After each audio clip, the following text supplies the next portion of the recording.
আসসালামু আলাইকুম রহমতুল্লাহ। প্রাণপ্রিয় শিক্ষার্থী, আজকের ক্লাসে আমি আলোচনা করব, সমাধান করে দিব এসএসসি হিসাব বিজ্ঞান বা নবম দশম শ্রেণী হিসাব বিজ্ঞান বইয়ের 6 অধ্যায় জাবেদার অধ্যায়ের 5 নং সৃজনশীল প্রশ্ন। এটা হচ্ছে 78 পৃষ্ঠার 5 নং সৃজনশীল প্রশ্ন, যেটা ম্যাক্সিমাম স্টুডেন্টরা সলভ করে না, কারণ তারা পারে না এটা। আর আসলে এই সৃজনশীল প্রশ্নটা ইন্টারমিডিয়েট লেভেলে সবচেয়ে বেশি আলোচিত এবং ইন্টারমিডিয়েট লেভেলে এটা নিয়ে খুব বেশি আলোচনা করা হয় এবং ওখানে এই রিলেটেড অনেক সৃজনশীল বোর্ড পরীক্ষা আসেও।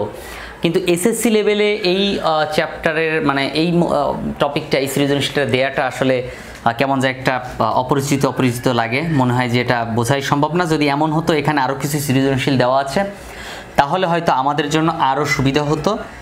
সো যা দেওয়া আছে তাই করতে হবে, কিছু করার নেই। হ্যাঁ, বোর্ড যা ডিসিশন নেয় সেটাই তো কথা। সো এখানে দেখো লেখা আছে যে মেসার্স আলফা ট্রেডার্সের 2017 সালের 1 জানুয়ারি তারিখে সম্পদ ও দায় দেনা ছিল নিম্নরূপ: নগদান হিসাব 40,000 টাকা, তারপর দেখো আসবাবপত্র 1 লক্ষ টাকা, বিনিয়োগ 50,000 টাকা, পাওনাদার 10,000 টাকা, মূলধন 1,80,000 টাকা। 31 ডিসেম্বর 2017 তারিখে ব্যবসায় নিম্নোক্ত বিষয়গুলো বিবেচনা করা হয় বা হচ্ছে এই ঘটনাগুলো সংঘটিত হয়। তো আমার এত কিছু আপাতত ক নাম্বারে লাগবে না। কেন লাগবে না? কারণ ক নাম্বার এখানে আমরা সমাধান করব হচ্ছে উপযুক্ত তথ্য হতে প্রারম্ভিক জাবেদা দাখিলা দেখাতে হবে। তো প্রারম্ভিক জাবেদা দাখিলা কি সেটা আগে জানতে হবে। প্রারম্ভিক জাবেদা দাখিলা হচ্ছে বছরের প্রথমে মালিক কি কি দিল সেগুলো একত্রিত করা, মালিক যা দিছে সেটাই হচ্ছে তার জন্য একটা মূলধন। সো সেই মূলধনের পরিমাণের জন্য যে জাবেদাটা আমরা দেই প্রারম্ভিক মূলধনের জন্য, সেটা হচ্ছে প্রারম্ভিক জাবেদা দাখিলা। অর্থাৎ বছরের প্রথমে 1 তারিখে ব্যবসায় শুরু করছে যে দাফাগুলো নিয়ে, সেগুলোই হচ্ছে প্রারম্ভিক জাবেদা দাখিলার মধ্যে আসে। তো এইখানে যেটা আমরা দেখতে পাচ্ছি 1 তারিখে কিন্তু এই প্রতিষ্ঠান অনেক কিছু নিয়েই ব্যবসা করছে। তো আমরা এখানে লিখে নেই, এটা হচ্ছে জানুয়ারি মাসের 1 তারিখ, 2017 জানুয়ারি মাসের 1 তারিখে। সো এবার আমরা জাবেদাটা লিখব। তো উনি ব্যবসা শুরু করছে কি কি নিয়ে সেটা আমরা দেখব, দেন সেগুলো লিখে দিব। তো নগদ টাকা নিছে 40,000 টাকা, তাহলে প্রতিষ্ঠানে নগদ টাকা বৃদ্ধি পাইছে 40,000। যেহেতু আমি হিসাব করতেছি প্রতিষ্ঠানের, সো প্রতিষ্ঠানের হিসাবটা এখানে আসবে। সো এখানে আমরা লিখব প্রথমে কি, নগদান হিসাব। কি লিখব? নগদান হিসাব। সো 40,000 টাকা। এবার আমি বলি নগদ টাকার পরিমাণটা চেঞ্জ হতে পারে, যেহেতু আমি মাথা পর্যন্ত দেখি নাই। কেন চেঞ্জ হতে পারে? যদি এখানে ঋণ নিয়ে ব্যবসা শুরু করে তাহলে ঋণের টাকাটা নগদের সাথে যোগ করতে হয়। এজন্যই আমি বললাম যে নগদের টাকাটা চেঞ্জ হতে পারে, এজন্য নগদান হিসাবটা লেখার দরকার নেই, নগদ টাকাটা আর কি। নগদান হিসাবটা কিন্তু নগদ টাকার পরিমাণটা। তো উনি নগদ টাকা নিয়ে ব্যবসা শুরু করছে, এখন প্রতিষ্ঠানে নগদ টাকা বৃদ্ধি পেলো কিনা সেটা আমরা দেখলাম যে হ্যাঁ, বৃদ্ধি পেয়েছে নগদ টাকা। সো নগদান হিসাব ডেবিট। তারপর কি নিচে দেখো, আসবাবপত্র 1 লক্ষ টাকা। সো আসবাবপত্র প্রতিষ্ঠানে বৃদ্ধি পাবে না বলো তো? অবশ্যই বৃদ্ধি পাবে। আর আসবাবপত্র হচ্ছে একটা সম্পদ, সম্পদ বৃদ্ধি পেলে ডেবিট হয়। সো আমরা লিখব আসবাবপত্র হিসাব ডেবিট। আসবাবপত্র হিসাব ডেবিট। এটা হচ্ছে 40,000 টাকা আর এটা হচ্ছে 1 লক্ষ টাকা। এটা হচ্ছে ডেবিট টাকা আর এটা হচ্ছে ক্রেডিট টাকা, ডেবিট টাকা এবং ক্রেডিট টাকা। তারপর আসবাবপত্রর পরে বিনিয়োগ 50,000 টাকা। বিনিয়োগ থেকে যেহেতু প্রতিষ্ঠান প্রতি মাসে একটা নির্দিষ্ট পরিমাণ আয় করবে, মুনাফা পাবে, সো এটা প্রতিষ্ঠানের জন্য একটা সম্পদ। যে জিনিস থেকে প্রতিষ্ঠান আয় করে সেটাই হচ্ছে সম্পদ। তাহলে প্রতিষ্ঠান এখানে আয় করতেছে বিনিয়োগ থেকে, সো বিনিয়োগ একটা সম্পদ। সো বিনিয়োগ হিসাব ডেবিট। কত টাকা? 50,000 টাকা। এটা ডেবিট, নগদান হিসাবও ডেবিট। সো এখানে লিখব ডেবিট, এটাও ডেবিট, এটাও ডেবিট, সবই ডেবিট হচ্ছে। হ্যাঁ, প্রারম্ভিক জাবেদা দাখিলে একটাই ক্রেডিট হয় বা 2টা ক্রেডিট হয়, তার বেশি না।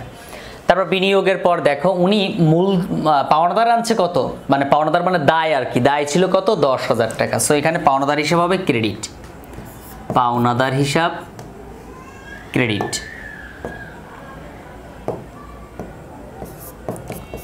পাওনাদার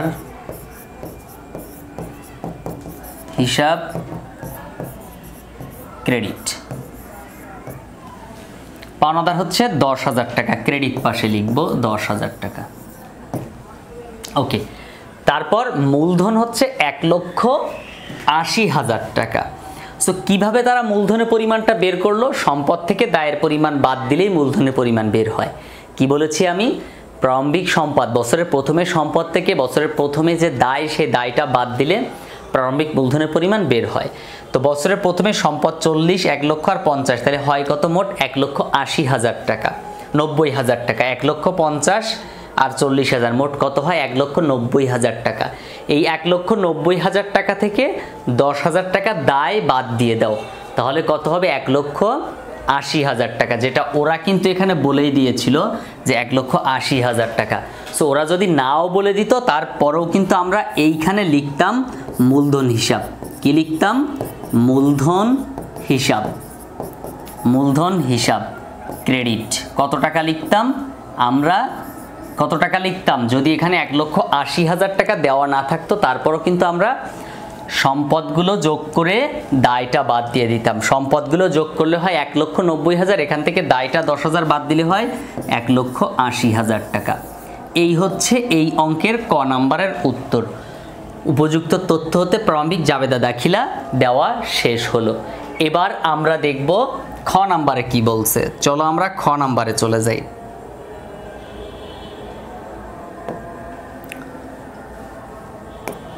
দেখো, খ নাম্বারে বলেছে এই তথ্য থেকে বছর শেষে প্রয়োজনীয় সমন্বয় জাবেদা। তো তোমরা যেহেতু এসএসসি লেভেলের, তোমরা কিন্তু সমন্বয় জাবেদা জিনিসটা কি সেটা জানো না। সমন্বয় জাবেদা জিনিসটা আসলে কি সেটা আমাদেরকে জানতে হবে। বুঝতেছই তো যে সমন্বয়, তো কি সমন্বয়? তুমি আগে কিছু ঘটনা ঘটাইছো, সেই ঘটনার সাথে নতুন করে আরো কিছু ঘটনা ঘটাইছো। পুরাতন ঘটনাগুলো তুমি লিখেছো, কিন্তু নতুন ঘটনাগুলো এখনো লেখনি। পুরাতন ঘটনার সাথে অ্যাডজাস্ট করনি বা সমন্বয় করনি। তাহলে তুমি এর আগে একবার ভাড়া দিছো 1,00,000 টাকা, তুমি পরবর্তীতে আরো 20,000 টাকা ভাড়া দিছো, তাহলে তুমি প্রকৃত অর্থে ভাড়া দিছো কত টাকা? 1,20,000 টাকা। 1,20,000 টাকা, কিন্তু তুমি তো লিখেছিলে 1,00,000, বাকি 20,000 তো লেখনি। এই 20,000 ওর সাথে লেখা মানেই ওটা হচ্ছে একটা সমন্বয় জাবেদা, মানে সমন্বয়। আর এই সমন্বয়ের যে জন্য যে জাবেদা দেওয়া হয় সেটা হচ্ছে সমন্বয় জাবেদা। সো আমরা এখানে দেখব সমন্বয়গুলো হবে এই যে সমন্বয় যেগুলো নিচে দেওয়া আছে, এই যে 1, 2, খেয়াল করো 1, 2, 3, 4, 4টা সমন্বয় দেওয়া আছে। এই 4টা সমন্বয়ের সমন্বয় জাবেদা এখন আমরা দিব। তো সমন্বয় জাবেদাগুলো মূলত ডিসেম্বর মাসের 31 তারিখে হয়ে থাকে। মানে তুমি তো ঘটনাগুলো ঘটেছো সারা বছর, এই বছর যখন শেষে হিসাব শেষ করবা তখন তুমি এই সমন্বয় জাবেদার কাজটা করবা। কথা ক্লিয়ার? তাহলে এখন আমি যদি এই 1 নং যে সমন্বয়টা আছে, দেখো সে সমন্বয়টা যদি একটু বিশ্লেষণ করি, একটু ব্যাখ্যা করি, তাহলে তুমি অনেক কিছু ধারণা পাবে। তো দেখো এখানে বলা আছে মোট প্রদত্ত বেতন 1,20,000 টাকা, যার মধ্যে 20,000 টাকা অগ্রিম প্রদান করা হয়েছে। তো এখন কথা হচ্ছে ভাই, যদি এখানে বেতন দেয়া হয় 1,20,000 বছরের প্রথমে, তারপরে বছরের শেষে এসে বলতেছে যে ভাই ওই 1,20,000 টাকা তো এই বছরের বেতন না, এখানে তো 20,000 টাকা অগ্রিম দেওয়া হয়েছে। এখন এই হিসাব বিজ্ঞানে এরকম কাটাকাটি করার কোনো নিয়ম নেই যে 1,20,000 থেকে 20,000 টাকা কেটে দিলাম, এরকম কোনো নিয়ম নেই। লজিক থাকতে হবে। 50 বছর পরে গিয়েও যেন যখন প্রতিষ্ঠানের মালিক আমার কাছে হিসাব চাবে, আমি একজন হিসাবরক্ষক হিসেবে তার হিসাবটা বুঝিয়ে দিতে পারি। কেন আমি কাটা দিলাম সেটা তো আমার একটা ব্যাখ্যা থাকতে হবে, তাই না? এবং সেটা লজিক্যাল ওয়েতে থাকতে হবে। সো এই ক্ষেত্রে আমাকে যেটা করতে হবে, আমি এই বেতনটা এখন কি করব, এখানে কি লিখছিল, বেতন 1,20,000 টাকা, যার মধ্যে 20,000 টাকা অগ্রিম, তাহলে আমি অগ্রিম বেতনটা কমাই দিব। তো আমি সচরাচর যদি বেতন দেই তাহলে বেতন হিসাব কি লিখি? ডেবিট লিখি। বেতন হিসাব কি লিখি? ডেবিট লিখি। সো বেতন হিসাব ডেবিট হয় আর নগদ টাকা দিয়ে দেই, নগদান হিসাব ক্রেডিট, তাই না? তাহলে এখন আমাকে যেটা করতে হবে, আমি এখন এই 20,000 টাকাকে খরচ হিসেবে দেখাতে পারবো না। কি দেখাতে পারবো না? 20,000 টাকাকে খরচ হিসেবে দেখাতে পারো না। যে কোনো খরচ বা যে কোনো ব্যয় যদি অগ্রিম হয় সেটাকে সম্পদ বলা হয়। তার মানে এই 20,000 টাকা কিন্তু একটা সম্পদ, কারণ এটাকে তো আমি অগ্রিম দিছি। তাহলে অগ্রিম দেওয়ার কারণে আমি এখন লিখবো কি? অগ্রিম বেতন হিসাব। কি লিখবো? অগ্রিম বেতন হিসাব, অগ্রিম বেতন হিসাব ডেবিট। তাহলে আমি কি লিখব? ক্রেডিট। ক্রেডিট লিখব হচ্ছে আমি যে 1,20,000 টাকা বেতন দিয়েছিলাম, বেতন তো 1,20,000 না, বেতন হিসাব তখন আমি ডেবিট লিখেছিলাম। তো এই বেতন কিন্তু 1,20,000 না, তাহলে বেতনটা এখন কমে যাবে না?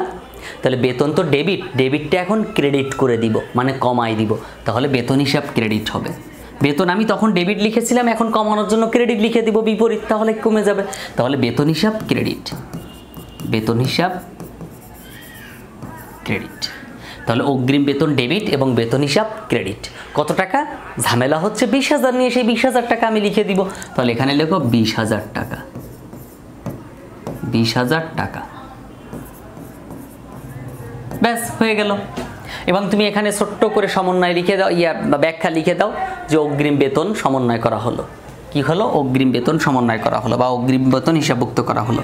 ওকে, তারপর ব্যাখ্যাটা এখানে লিখে দিবে, অগ্রিম বেতন সমন্বয় করা হলো বা অগ্রিম বেতন কমানো হলো। ওকে, এরপর দেখো ভাড়া প্রদান করা হয়েছে 50,000 টাকা। খেয়াল করো, ভাড়া প্রদান করা হয়েছে 50,000 টাকা এবং 10,000 টাকা বকেয়া আছে। আচ্ছা, ভাড়া তুমি দিছো কত? 50,000। 50,000 তুমি লিখেছো, সুন্দর কথা। এখনো তুমি যে 10,000 টাকা পরবর্তীতে দিছিলে সেটা কি এখনো তুমি লিখেছো? লেখো নাই। তার মানে কি এটা বাকি আছে, এখন তাকে এখনো দেওয়া হয় নাই, এজন্য লেখা হয় নাই। নর্মাল হিসাব, আমি তার টাকা দেই নাই দেখে আমি বইতে লিখি নাই। তুমি একটা খরচ করছো, সেই খরচের টাকাটা তুমি দাও না, এই জন্য খাতার মধ্যে লিখতে মনে নেই। নর্মাল এটাই হয়, তাহলে এখানেও তাই হবে। তাহলে কি করতে হবে? ভাড়া প্রদান করা হয়েছে 50,000 টাকা, তো ভাড়া হচ্ছে একটা ব্যয়। সো ব্যয় বৃদ্ধি পেলে ডেবিট। আগে ছিল 50,000, এখন আরও 10,000 বাড়লো। কি বাড়লো? ব্যয় বাড়লো। কি ব্যয়? ভাড়া ব্যয়। তাহলে এখানে লিখবো কি? ভাড়া হিসাব ডেবিট। কি লিখবো? ভাড়া হিসাব ডেবিট 10,000 টাকা। 10,000 টাকা আমার ভাড়া বেড়ে গেল। আচ্ছা, তার টাকাটা কি দেওয়া হয়েছে? আরে আমি দেই নাই বলেই তো আমি এখনো লিখি নাই, দিলে তো লিখে ফেলতাম সাথে সাথে বইয়ের মধ্যে। সো এখনো তার টাকাটা বকেয়া আছে। আর যে কোনো খরচ বা ব্যয় যদি বকেয়া থাকে তাহলে সেটাকে বলা হয় দায়। সো বকেয়া ভাড়াটাও একটা দায়। সেখানে লিখবো কি? বকেয়া ভাড়া। কি লিখবো? বকেয়া ভাড়া ক্রেডিট। এটা একটা দায়, বকেয়া ভাড়াটা কি একটা দায়। সো লিখবো 10,000 টাকা ক্রেডিট পাশে, 10,000 টাকা। ওকে, এরপরে দেখো এখানে লিখবো কি? বকেয়া ভাড়া হিসাবভুক্ত করা হলো, জাস্ট বকেয়া ভাড়া হিসাবভুক্ত করা হলো। ওকে, এবার দেখো বিনিয়োগের প্রাপ্য সুদের পরিমাণ 5,000 টাকা। বিনিয়োগ হচ্ছে একটা সম্পদ, আর বিনিয়োগ থেকে যে আয়টা হয় আমার, সেটা হচ্ছে একটা আয়। সো আয় হচ্ছে একটা ক্রেডিট, ক্রেডিট হিসাব। তাহলে আয় যত বাড়বে তত ক্রেডিট হবে। সো বিনিয়োগের যে সুদ সেটা কি তাহলে একটা আয়, আয় বৃদ্ধি পেলে ক্রেডিট হবে। কিন্তু আমি কি টাকাটা এখনো পেয়েছি? পাইনি। কেন পাইনি? কিভাবে বুঝলাম? এই যে প্রাপ্য, এই যে প্রাপ্য লেখা আছে, প্রাপ্য সুদ, এই প্রাপ্য হচ্ছে একটা সম্পদ। যে কোনো জায়গায় প্রাপ্য লেখা থাকলে সেটা কি একটা সম্পদ, মাথায় রাখবা। সো এখানেও প্রাপ্য সুদটা একটা সম্পদ। সো আমি প্রথমে লিখব ডেবিট পাশেরটা, উপরে লিখব ডেবিট পাশেরটা। তাহলে আমি কি লিখতে পারি? প্রাপ্য সুদ আয় হতে পারে, অথবা অনাদায়ী সুদ আয় হতে পারে, যে কারণে একটা লিখতে পারো। তাহলে অনাদায়ী সুদ ডেবিট লেখো বা প্রাপ্য সুদ ডেবিট লেখো। প্রাপ্য সুদ, প্রাপ্য সুদ ডেবিট। কত টাকা প্রাপ্য সুদ? 5,000 টাকা। তাহলে 5,000 টাকা লিখে ফেলো। এটা এখনো লেখা হয় নাই দেখে আমি নতুন করে জাবেদারে লিখতেছি প্রাপ্য সুদ। আর সুদ হয়েছে না, বিনিয়োগের সুদ আয়, এজন্য লিখবো বিনিয়োগের সুদ। কি লিখবো? বিনিয়োগের সুদ। তো বিনিয়োগের সুদও 5,000 টাকা, কিন্তু এটা ক্রেডিট হবে, ক্রেডিট 5,000 টাকা। তারপরে দেখো কি আছে, লেখা আছে আসবাবপত্রের উপর 10% হারে অবচয় ধার্য করা হলো। এটা ওয়ান কাইন্ড অফ মুখস্থ করে ফেলবে একবারে, এটা সারা জীবনে এই একটা জাবেদায় আসে। কথা ক্লিয়ার? অবচয় হচ্ছে একটা ব্যয়, কোনো একটা সম্পদ ব্যবহারের কারণে যে খরচ বা ক্ষতি বা যার মূল্যটা যতটুকু পরিমাণ হ্রাস পায় সেটাকে বলা হয় কি? অবচয় বলা হয়। তো সে অবচয় একটা খরচ বা ব্যয় প্রতিষ্ঠানের জন্য, এজন্য লিখবো কি? অবচয় হিসাব। কি লিখবো? অবচয় হিসাব ডেবিট। অবচয় হিসাব ডেবিট, এটা একটা ব্যয়। কত টাকা হয়েছিল? 10,000 টাকা। তাহলে এখানে লিখবো 10,000 টাকা একটা ব্যয়। তারপরে দেখো অবচয়টা কিন্তু সরাসরি চলে যায় না, অবচয়টা সঞ্চয় করে রাখতে হয়। অবচয়টা সঞ্চয় করে রাখতে হয়, এটা একটা বিপরীত সম্পদ হিসাব। তাহলে এখানে লিখবো কি? অবচয় সঞ্চিতি বা পুঞ্জীভূত অবচয়। পুঞ্জীভূত অবচয়, পুঞ্জীভূত অবচয় হিসাব ক্রেডিট 10,000 টাকা। এই হচ্ছে আমাদের হচ্ছে উত্তর। এখন কথা হচ্ছে যে ব্যাখ্যাগুলো নিয়ে অনেকে আবার মাথা ব্যথা করবে যে ব্যাখ্যা কেন দিলেন না স্যার, ব্যাখ্যাগুলো দেওয়া উচিত ছিল, আমি বুঝি না, পারি না। তাহলে আমার একটু উচিত ব্যাখ্যাগুলো দিয়ে দেওয়া। সো আমি এখন ব্যাখ্যাগুলো একটু দিয়ে দেই। দেখো তো ব্যাখ্যাগুলোর মধ্যে প্রথমে অগ্রিম বেতন, বেতন হিসাব। তাহলে এখানে আমরা কি করেছিলাম, অগ্রিম বেতন মানে বেতন খরচ কমাই দিছিলাম, তাই না? তাহলে অগ্রিম বেতন হিসাবভুক্ত করা হলো। হ্যাঁ, অগ্রিম বেতন, ঠিক আছে, অগ্রিম বেতন হিসাব করা হলো। ওকে, তারপর এখানে কি ভাড়া, তাহলে বকেয়া ভাড়া কি লিখব, বকেয়া ভাড়া লেখা হলো। তারপর এখানে আমরা লিখতে পারি কি প্রাপ্য সুদ, তাহলে বিনিয়োগের অনাদায়ী সুদ, বিনিয়োগের অনাদায়ী সুদ লেখা হলো। আর কি আসবাবপত্রের অবচয় ধার্য করা হলো, অবচয় ধার্য করা হলো, মানে এই সমন্বয় জিনিসটা হচ্ছে, এই ব্যাখ্যা জিনিসটা হচ্ছে কি, ব্যাখ্যা জিনিসটা এমন, ঠিক এই যে তুমি হচ্ছে যে এন্ট্রিগুলো দেখতে পাচ্ছ না, এগুলো লিখে দিলেই হবে, টাকা ছাড়া, টাকার হিসাব ছাড়া, মোট প্রদত্ত বেতন এত টাকা। তাহলে এভাবে তুমি আর কি ওই টাকা ছাড়া ওই টাকাই লিখে দিবে অঙ্ক, যেন তুমি এটা দেখে বুঝতে পারো যে এটা কী লেনদেন ছিল। তোমরা যারা এখনও এসএসসি 2026 সালের পরীক্ষার্থী, অপেক্ষায় আছো কার কোর্সে ভর্তি হব, কোনটা ভালো হবে কোনটা খারাপ হবে, এটা তো পেইড ব্যাচ না, এটা ফ্রি। ইউটিউব চ্যানেলে ফ্রি ক্লাস করাচ্ছি, আর হচ্ছে ফেসবুক পেজে ফ্রি ছাড়তেছি, ফ্রি ক্লাস নিচ্ছি। তো যারা ফ্রি ক্লাস করতে চাও, লাইভ ক্লাস, তারা আমার এই পেজে লাইক দিয়ে রাখতে পারো এবং পেজের ভিডিওগুলো নিয়মিত দেখতে পারো। তো যেসব শিক্ষার্থীরা এখন অপেক্ষা আছো কোন স্যারের ক্লাস ভালো লাগে বা কার ক্লাসে ভর্তি হব, আসলে ভর্তি হলে সেটা ফেক কিনা বা আমাকে পড়াবে কিনা, আসলে সব কথা চিন্তা বাদ দিয়ে, হ্যাঁ এসব চিন্তাগুলো বাদ দিয়ে এখনই স্ক্রিনে দেওয়া নাম্বারে যোগাযোগ করো, ইনবক্সে মেসেজ দাও। এসএসসি 2026 সালের পরীক্ষার্থী যারা আছো, 26-এর ব্যাচ, সামনে তোমাদের প্রি টেস্ট পরীক্ষা, তারপরে টেস্ট পরীক্ষা, প্রি টেস্ট পরীক্ষা যাক তারপর ভর্তি হবো, টেস্ট পরীক্ষা যাক তারপর ভর্তি হবো, সব চিন্তা বাদ, জাস্ট এখনই, আজকেই, এখনই যারা দেখতে পাচ্ছ আমার এই ক্লাসটা, তারা এখনই ভর্তি হয়ে যাও।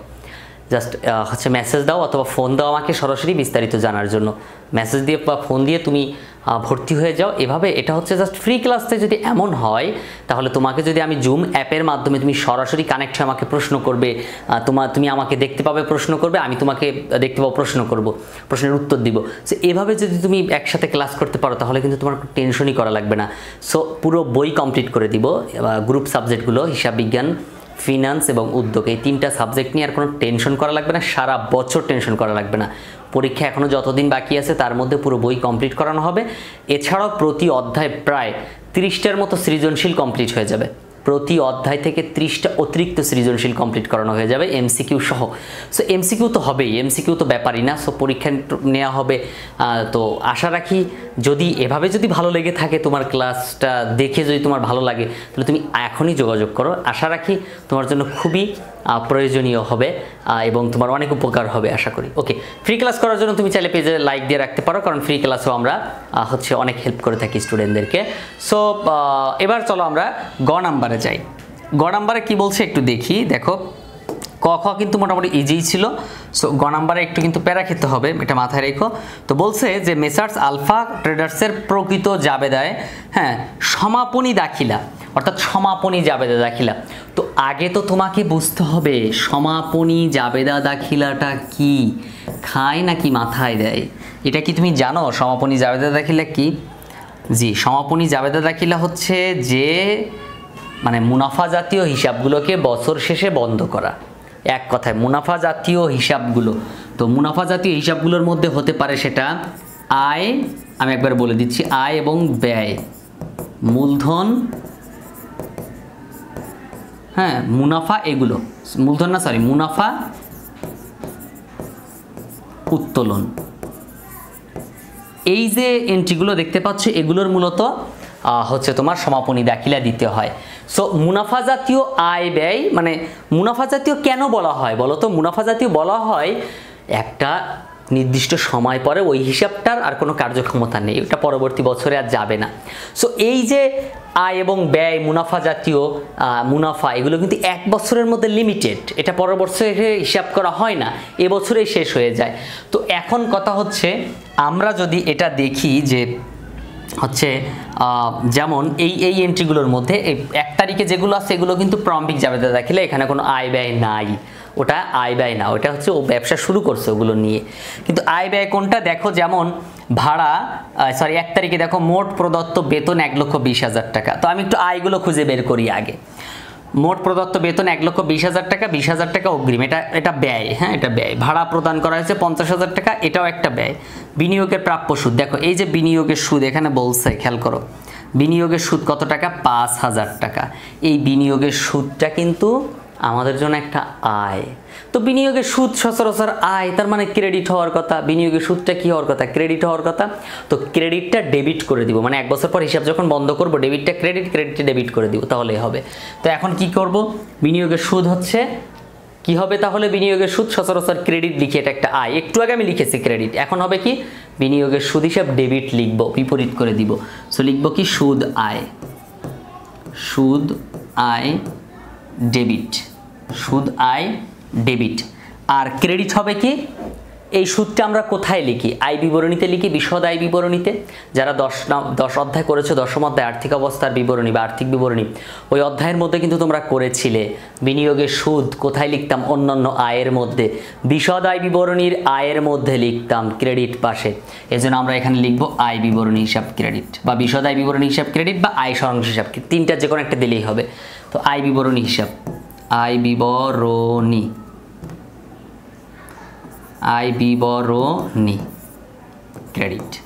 তাহলে দেখো সুদ আয় সচরাচর আমরা ক্রেডিট করি, এখন উল্টা করে দিব, সুদ আয় ডেবিট, আর হচ্ছে আয় বিবরণী হিসাব ক্রেডিট লিখব, কারণ আমরা সুদটা বিশদ আয় বিবরণীর ক্রেডিট পাশে লিখি। সো টাকার পরিমাণ 5,000 টাকা, এখানে লিখব 5,000 টাকা, 5,000 টাকা। ওকে, এবার দেখো এইখানে ব্যয় হয়েছে কোনগুলো, ব্যয় যেগুলো হয়েছে, ব্যয় সচরাচর ডেবিট হয়ে থাকে। সুদ যেমন ক্রেডিট ছিল আমরা ডেবিট লিখেছিলাম, সুদ ক্রেডিট ছিল আমরা কি করেছিলাম, ডেবিট লিখেছিলাম। তাহলে এখন এটা আয় ছিল, ক্রেডিট হওয়ার কথা ছিল, ডেবিট লিখেছি, আর এখন তো ব্যয়গুলো লিখবো। তাহলে ব্যয়গুলো কি হওয়ার কথা, ডেবিট হওয়ার কথা, কিন্তু আমরা লিখবো কি ক্রেডিট লিখবো। তাহলে দেখো এখানে ব্যয় কোনটা আছে, মোট প্রদত্ত বেতন 1,20,000 টাকা, যার মধ্যে 20,000 টাকা অগ্রিম। তাহলে 1,20,000 টাকা মোট বেতন দেয়া হয়েছিল, হ্যাঁ, তার মধ্যে 20,000 টাকা অগ্রিম। এই অগ্রিমটা হচ্ছে একটা সম্পদ, তাহলে এখান থেকে 20,000 বাদ দিয়ে দিতে হবে, কারণ সম্পদ তো আমরা লিখবো না, আমরা লিখবো শুধু ব্যয়। এখানে ব্যয় হচ্ছে 1 লক্ষ টাকা, তাহলে এখানে লিখবো কি ব্যয় হিসাব, কি লিখবো এখানে 1,20,000 টাকার মধ্যে 20,000 বাদ দাও, তাহলে 1 লক্ষ টাকা। তাহলে বেতন হিসাব ব্যয় একটা, সো এখানে লিখবো বেতন হিসাব ক্রেডিট লিখবো, ডেবিট হওয়ার কথা কিন্তু লিখবো ক্রেডিট, বিপরীতটা লিখবো 1 লক্ষ টাকা। বুঝো তাহলে কেন 1 লক্ষ টাকা লিখলাম, অগ্রিমটা বাদ দিয়ে দিলাম। তারপর দেখো ভাড়া প্রদান করা হয়েছে 50,000 টাকা, আরো 10,000 বকেয়া আছে। তাহলে আমার প্রকৃত অর্থে ভাড়া কত টাকা, ভাড়া হচ্ছে 60,000 টাকা, বকেয়া যেটা সেটাও তো আমার ব্যয় এবং ওটা দিতে হবে, সো এটা একটা ব্যয়। হ্যাঁ, তাহলে বেতন ভাড়া হিসাব ডেবিট হবে, ভাড়া হিসাব সরি ক্রেডিট ডেবিট হয়, কিন্তু আমরা লিখবো ক্রেডিট কত টাকা, 60,000। সো বকেয়া দেখে যোগ করলাম, আর অগ্রিম দেখে আগেরবার বাদ দিছিলাম। আগেরবার 1,20,000 থেকে 20,000 বাদ দিছিলাম, অগ্রিম ছিল, আর এখন বকেয়া ছিল দেখে যোগ করে দিছিলাম। জাস্ট তোমরা এটা জানোই, বিশদের বিবরণীতে আমি করাইছি যে অগ্রিম থাকলে বাদ দিতে আর বকেয়া থাকলে যোগ করতে হয়। শেষ, এটা শেষ। তারপর থেকে আসবাবপত্রের উপর অবচয় 10,000 টাকা, তো অবচয় হিসাব আমরা সচরাচর ডেবিট লিখি, এটা একটা খরচ, তাই এখন আমরা লিখবো ক্রেডিট অবচয় হিসাব, উল্টা করে লিখব অবচয় হিসাব ক্রেডিট কত টাকা, 10,000 টাকা, 10,000 টাকা। এবার দেখো এই সবগুলো আমরা কোথায় লিখি, বিশদ আয় বিবরণী ডেবিট পাশে, পরিচালন খরচের মধ্যে লিখি, বেতন ভাড়া অবচয় এগুলো পরিচালন খরচ মানে ডেবিট পাশে লিখি বিশদ আয় বিবরণীতে। তো ডেবিট পাশে লিখি, এ কারণে আমরা লিখব আয় বিবরণী হিসাব ডেবিট, আয় বিবরণী হিসাব ডেবিট লিখব। তাহলে এত সময় সুদ আয় ছিল ক্রেডিট, সেটা ডেবিট করে আয় বিবরণী ক্রেডিট করছি। আর এখন ব্যয়গুলো ডেবিট হওয়ার কথা, ডেবিট না লিখে ক্রেডিট লিখে আয় বিবরণী ডেবিট লিখেছি, এবং সবগুলো টাকা একসাথে যোগ করো, কত হয় সেটা 1,60,000, 1,70,000 টাকা, 1,70,000 টাকা মোট। এবার চলো আরো একটা বাকি আছে, দেখো তো আমার এখানে মোট আয় হয়েছিল 1,70,000 টাকা এই অঙ্কের মধ্যে, আর ব্যয় হয়েছিল 5,000 টাকা, তাহলে আমার ক্ষতি হয়েছে কত? ব্যয় 1,70,000, আয় হয়েছিল 5,000, আয় ব্যয়ের পরিমাণ বেশি, তাহলে 1,65,000 টাকা কিন্তু ক্ষতি হয়েছিল, 1,65,000 টাকা কি হয়েছিল? ক্ষতি হয়েছিল। এখন এই 1,20,000 টাকা যেহেতু ক্ষতি হয়েছিল, এই ক্ষতির জন্য আমরা হিসাবটা কি করব? বন্ধ করে দিব। তাহলে আমরা বলেছিলাম না মুনাফা বা ক্ষতি আমরা হিসাব বন্ধ করি, তাহলে মুনাফা বা ক্ষতি আমাদেরকে হিসাব বন্ধ করতে হবে, এবং এটার জাবেদা হবে হচ্ছে মূলধন হিসাব। কি হবে? মূলধন। এই ক্ষতিটা কিন্তু মালিক দিয়ে দেবে, ক্ষতিটা কে দেবে? মালিক দিয়ে দেবে প্রতিষ্ঠানে। তাহলে মূলধন হিসাব কত টাকা? 1,65,000। তোমাকে কিন্তু বুঝতে হবে এটা আয় থেকে ব্যয়টা বাদ দিতে হয়, আয় থেকে ব্যয়টা কি করতে হয়? সবসময়ের জন্য বাদ দিতে হয়, কিন্তু এখানে আয়ের চেয়ে ব্যয়টা বেশি ছিল, আয়ের চেয়ে ব্যয়টা বেশি ছিল। তাহলে এখন এখানে লিখবো নিট ক্ষতি হিসাব। কি লিখবো? নিট ক্ষতি হিসাব। ক্ষতি সচরাচর ডেবিট হয়, এখন লিখবো ক্রেডিট, 1,65,000 টাকা। আর মালিকের মূলধন বৃদ্ধি পাওয়া যেমন তেমন কিন্তু আরো কমে যাচ্ছে। মালিক 1,65,000 টাকা, মালিকের মূলধন বাড়লো না কমলো? ক্ষতি হওয়ার কারণে মালিকের মূলধনটা কমে গেছে, তো মূলধন কমে গেলে ডেবিট হয়, 1,65,000 টাকা ডেবিট হয়েছে। প্রতিষ্ঠানে ক্ষতি মানে কি? মালিকের মালিকানা সত্ত্ব তো শেষ হয়ে যাচ্ছে, তাই না? এরকম চিন্তা করতে হবে আর কি। নিট ক্ষতি হিসাব, ক্রেডিট। তো এই হচ্ছে আমাদের গ নাম্বার প্রশ্নের উত্তর। আশা করি বুঝতে পেরেছো। এটা নিয়ে অনেকে প্রশ্ন করেছিলে, অনেকে চেয়েছিলে 78 পৃষ্ঠার ছাড়, 78 পৃষ্ঠার এই সৃজনশীল এই 5 নাম্বার অঙ্কটা করে দেন, এটা খুব কঠিন, এটা ছাড়া সম্ভব না, করে দিলাম। ঠিক আছে, যদি ভিডিওটা ভালো লাগে তাহলে কমেন্টে দয়া করে 5 জন বন্ধুকে একটু মেনশন দিয়ে দিও, আর যারা ফ্রি ক্লাস করতে চায় এই পেজের লিঙ্কটা দিয়ে দিও। এখানে ফ্রি ক্লাস করে প্রতি সপ্তাহে কয়েকদিন করানো হয়।